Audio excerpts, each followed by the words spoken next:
Nah, sekarang kita lanjut ya ke Gravity Location Models. Nah, model ini biasanya digunakan untuk menentukan lokasi suatu fasilitas. Fasilitasnya ini bisa saja gudang atau pabrik.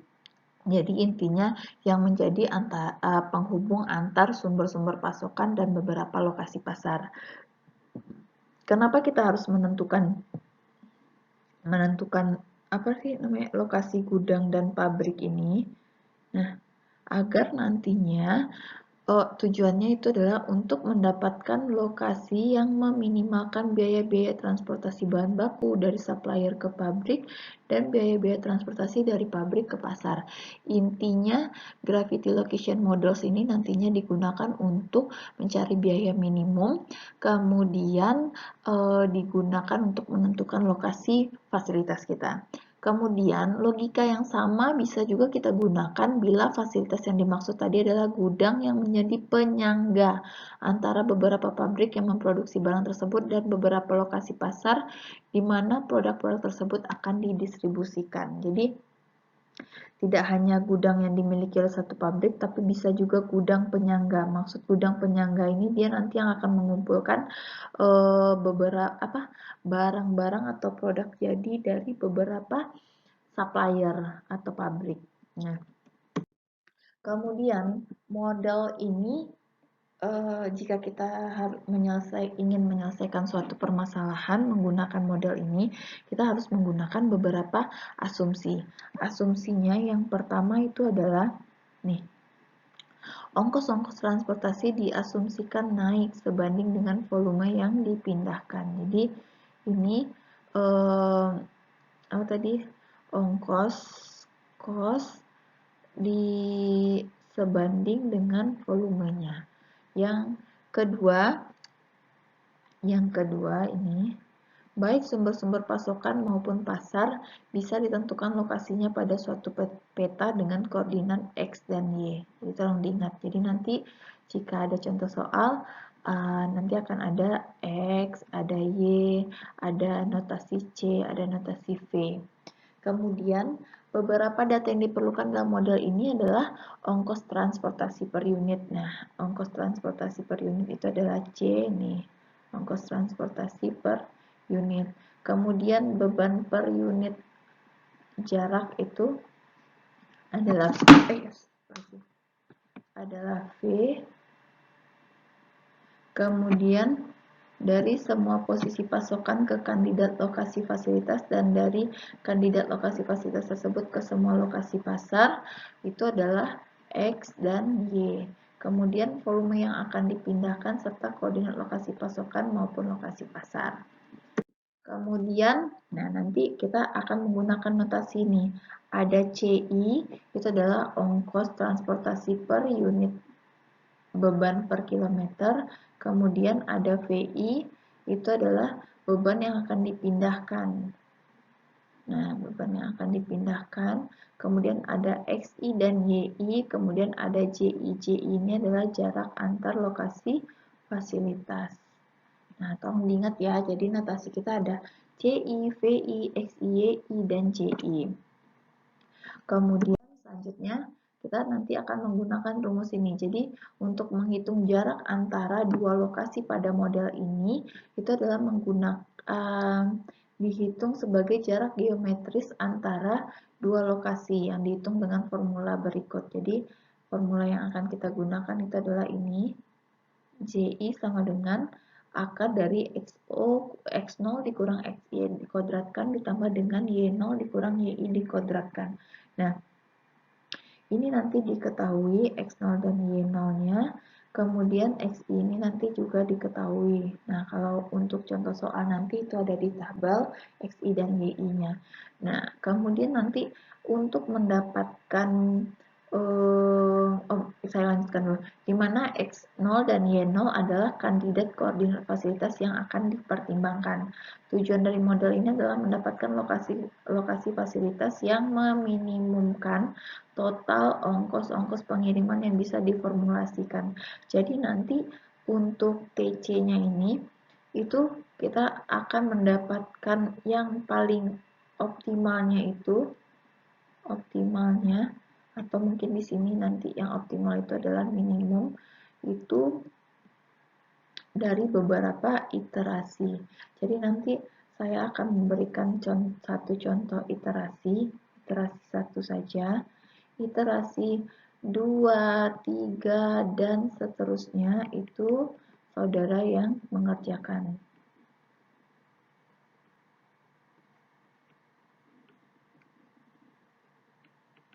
Nah, rumusnya nanti untuk total cost itu adalah sigma dari sigma I, CI, VI, JI. Nah, ini yang akan kita cari nanti ya guys. Kemudian, nih, untuk mendapatkan nilai X0, Y0 yang optimal, yakni yang meminimumkan total ongkos pengiriman TC dengan cara berikut. Hitung jarak JI untuk semua I, yakni antara lokasi kandidat fasilitas dan lokasi semua pasokan atau pasar I. Kemudian tentukan koordinat lokasi dengan rumus berikut. X 0N sama dengan sigma I CI VI XI per JI per sigma I CI VI per JI. Y0N sama dengan, sama ya rumusnya, sigma I CI VI YI, cuma ini bedanya YI, di sini XI, kemudian per JI. Nah, ini pernya sama, sigma I CI VI per JI, di mana X0N, Y0N masing-masing adalah koordinat X dan Y yang dihasilkan. Nah, koordinat ini X0N, Y0N ini akan menjadi koordinat awal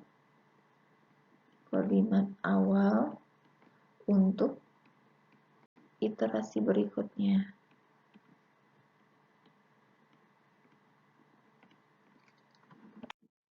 Nah, sekarang kita masuk ke contoh. Sebuah perusahaan memiliki 6 cabang pemasaran di mana masing-masing cabang tersebut merupakan gudang-gudang lokal. Perusahaan ingin mendirikan satu gudang regional yang akan melayani ke-6 gudang lokal tersebut. Sedemikian sehingga biaya-biaya transportasi secara keseluruhan menjadi minimum. Lokasi ke-6 gudang tersebar seperti pada gambar 4.2. Di samping mengetahui posisi masing-masing gudang lokal, perusahaan juga memiliki perkiraan biaya transportasi maupun beban yang akan dipindahkan ke masing-masing gudang lokal tersebut. Datanya ditunjukkan pada tabel 4.1. Nah, sekarang kita pada gambar ini kita dapat lihat lokasinya itu ada 6, 5,1, 4,6, 5,9, 8,12, 12,5, 15,3, 1, 2, 3, 4, 5, 6. Jadi ada 6 lokasi gudang. Ini merupakan X, I, dan ini YI. Sama ini XI, YI, ini XI, YI, ini XI, YI, ini XI, YI, dan ini juga XI, YI. Kemudian kita masuk ke tabel yang menunjukkan beban serta beban serta biayanya. Nah, ini tadi yang ini 5 dan 1. Kemudian beban yang dipindahkan itu adalah 100 kg dan cost-nya itu $1,5 misalnya. Kemudian kita udah punya ini kan data kita. Sekarang kita masuk ke perhitungan untuk gravity location models ini. Nah, kita di sini dapat kita lihat ya, kalau kita dapat lihat di sini kalau misalnya titik awalnya itu adalah 0,0 untuk iterasi pertama, berarti ini adalah nilai untuk X0, Y0-nya. Nah, kemudian di sini nanti ada XI, YI, JI, VI, CI, VI, CI, XI, V per JI, VI, CI, YI per JI, dan VI, CI per JI. Untuk yang ini itu adalah rumus untuk yang X0N tadi. Kemudian ini untuk rumus Y0N. Ini duanya akan menjadi koordinat awal atau titik awal, koordinat atau titik awal untuk iterasi berikutnya. Nah, kalau ini udah diketahui di tabel yang sebelumnya. Nah, ini harus ingat lagi nih, apa tadi rumusnya? JI sama dengan akar dari X0 dikurangi XI dikuadratkan ditambah Y0 dikurang YI dikuadratkan. Nah, sekarang kita masuk ini dengan titik koordinatnya. XI-nya 5, YI-nya 1, kita mulai coba hitung yang ini. 5,1 ini dapatnya dari mana? Itu adalah JI sama dengan, berarti akar dari 0 dikurang 5 dikuadratkan ditambah 0 dikurang 1 dikuadratkan. Sama dengan akar dari minus 5 dikuadratkan itu 25 ditambah minus 1 dikuadratkan sama dengan 1 itu akar 26. Akar dari 26 ada yang tahu? Itu adalah 5,1. Kemudian kalau kita udah dapatkan nilai CI-nya nih udah bersama kan. Nah, sekarang kita tinggal cari VI kali CI dikali XI per JI. Nah, ini tadi kan kita tinggal masukin ke rumus ya. VI-nya itu adalah 100. 100 dikali CI-nya 1,5 dikali XI-nya tadi adalah 5 dibagi dengan JI-nya tadi 5,1. Nilainya adalah 147,1. Kemudian selanjutnya ini VI CI VI CI YI per JI ini berarti rumusnya 100 dikali dengan 1,5 dikali dengan 1 per 5,1 nilainya adalah 29,4 sama kan. Nah, VI CI JI ini kebetulan sama nanti hasilnya. 100 dikali dengan 1,5 dibagi 5,1 hasilnya 29,4 juga. Nah, sekarang kita tinggal lanjutin untuk koordinat berikutnya. Kan tadi ada 6 gudang. 1, 2, 3, 4, 5, 6. Ada 6 gudang kan. Nah, kita lanjutin. Nanti silahkan saudara coba cari yang ini. Benar nggak dengan rumus yang ini? Kemudian dicari ini. Dicari juga yang ini. Dicari juga yang ini. Nah, kalau udah selesai semuanya, kita tinggal totalkan. Ini ke bawah 147,1 tambah 698,9 ditambah 277,4 sampai 411,8. Hasilnya nanti adalah 2128,5. Ini 2280,2 dan VI CIJI-nya itu 354,2. Nah, sekarang kita tinggal masukkan ke rumus kita yang tadi. Rumus XO apa tadi?